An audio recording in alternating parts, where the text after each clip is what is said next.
ലോകുടൻ ഇന്ന് full cleaning മൂഡിലാണ്. നമ്മളെ റൂമത്തെ fan പണി മുടക്കിയിട്ട് കുറച്ച് ദിവസമായിട്ടുണ്ട് കേട്ടാ. അപ്പൊ ഇന്ന് അനിയേട്ടന് പണിയില്ലാത്തതുകൊണ്ട് അനിയേട്ടൻ അതൊന്ന് നന്നാക്കാൻ വേണ്ടിട്ട് ഇറങ്ങിയിട്ടുണ്ട്. അക്കൂട്ടത്തില് റൂമും കൂടി ഒന്ന് വൃത്തിയാക്കാന്ന് വിചാരിച്ചു. ക്ലീനിങ്ങിന് ഇറങ്ങിയോണ്ട് തന്നെ ഞാനിന്ന് ഫുൾ സേഫ്റ്റിയിലാന്നേ. അല്ലെങ്കിൽ പിന്നെ രാവിലെ മുതൽ വൈകുന്നേരം വരെ തുമ്മിച്ചാവാനുള്ള വക കിട്ടിക്കോളും. അതും അല്ലെങ്കിൽ പിന്നെ ഭയങ്കര തലവേദനയായിരിക്കും. നമ്മ എന്ത് പണിയെടുക്കുമ്പോൾ ഒന്നിച്ചു കൂടിയിട്ട് സഹായിക്കാൻ വേണ്ടിട്ട് ലോകുട്ടന് ഭയങ്കര ഇഷ്ടമാണ് കേട്ടോ. അത് ചെറുപ്പം തൊട്ടേ അങ്ങനെയാണ്. ഇനി വലുതായാലും എങ്ങനെയാണെന്നൊന്നും അറിയില്ല. ഷോർട്സ് വീഡിയോ ഇപ്പൊ കൂടുതലായിട്ട് നമ്മ ഇടുന്നുണ്ട്. ലോങ് വീഡിയോ കാണുന്ന കുറെ പേര് നമ്മളോട് ചോദിച്ചിട്ടുണ്ടായിനി ലോങ് വീഡിയോ ഇപ്പം സ്ഥിരമായിട്ട് ഇടാറില്ലേന്ന്.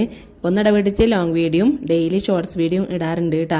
നമ്മളെ ലോങ് വീഡിയോ ഇതുവരെ കാണാത്തവരുണ്ടെങ്കിൽ നമ്മളെ ചാനലിൽ കയറിയിട്ട് ഒന്ന് കണ്ടു നോക്കണേ. ഒരുപാട് നിങ്ങൾക്ക് ഇഷ്ടപ്പെടുന്ന റെസിപ്പി വീഡിയോസും നാടൻ റെസിപ്പി വീഡിയോസും പലഹാരത്തിന്റെ വീഡിയോസ് എല്ലാം കുറെ ചെയ്തിട്ടുണ്ട്. നിങ്ങളെ പകുതിയായപ്പം അനിയുടെ ചിക്കൻ പാർട്സ് കൊണ്ടുവന്നിട്ടുണ്ടായിനി. അതൊന്ന് ഫ്രൈ ആക്കി പിന്നെ നല്ലൊരു മോരും കാച്ചിയതിന് ശേഷമാണ് ബാക്കി പരിപാടി നോക്കിയത് കേട്ടാ. റൂമെല്ലാം അടിച്ച് തുടച്ചതിന് ശേഷം ബെഡ്ഷീറ്റ് എല്ലാം ഒന്ന് നല്ല വൃത്തിയിൽ മാറ്റി വിരിച്ചു. ഇതിന്റെ ഫുൾ വീഡിയോ നമ്മളെ ചാനലിൽ ഇട്ടിട്ടുണ്ട്. കാണാത്തവരുണ്ടെങ്കിൽ ഒന്ന് കണ്ടു നോക്കണേ. ഇഷ്ടപ്പെട്ട സബ്സ്ക്രൈബ് ചെയ്യാൻ മറക്കല്ലേ.